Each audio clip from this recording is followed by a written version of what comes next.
తెలుగు రాష్ట్రాలు విడిపోయినా ఐక్యతగా ఉండాలని, విద్వేషాలు వద్దని సీఎం చంద్రబాబు అన్నారు. పోలవరం నల్లమల సాగర్ ప్రాజెక్టుపై తెలంగాణ ప్రభుత్వం సుప్రీంకోర్టులో పిటిషన్ దాఖలు చేసిన నేపథ్యంలో ఆయన స్పందించారు. తెలుగు ప్రజలంతా అభివృద్ధిలో కలిసి నడవాలని సూచించారు. రాష్ట్రం కలిసి ఉన్నప్పుడు చాలా ప్రాజెక్టులకు శ్రీకారం చుట్టామని గుర్తు చేశారు. రాష్ట్ర విభజన తర్వాత కాళేశ్వరం కడితే అందుకు తాము అభ్యంతరం చెప్పలేదన్నారు. గోదావరి నీళ్లను తెలంగాణ వాడుకుంటుందని తామెప్పుడు అభ్యంతరం చెప్పలేదని చెప్పారు. గోదావరిలో పుష్కలంగా నీరు ఉన్నాయని కాబట్టి అభ్యంతరం చెప్పలేదని తెలిపారు. గోదావరి, పెన్నా, గంగా, కావేరీ నదుల అనుసంధానం జరిగితే మంచి జరుగుతుందని చంద్రబాబు పేర్కొన్నారు. 30 ఏళ్లకు మునుపు ఎన్టీ రామారావు గారు ముఖ్యమంత్రి అయిన తర్వాతనే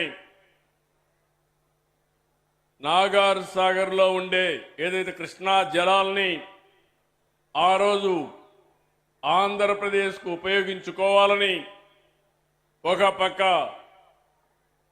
ఎస్ఎల్బీసీ తీసుకొచ్చి ఇంకో పక్క ఎస్ఆర్బీసీ తీసుకొచ్చి సాగునీటికి దారి చూపించిన ఏకైక నాయకుడు నందమూరి తారక రామారావు గారు.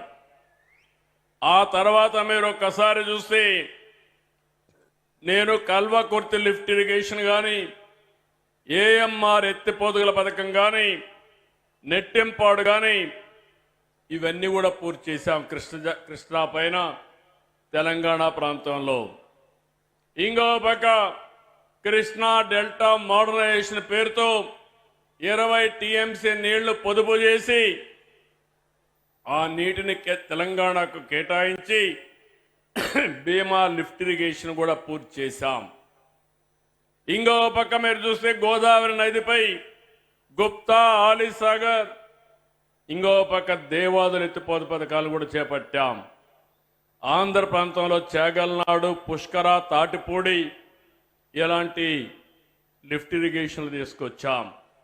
2014లో పట్టిసీమ ప్రాజెక్టుతో కృష్ణా డెల్టాకు నీరు తీసుకొచ్చాం.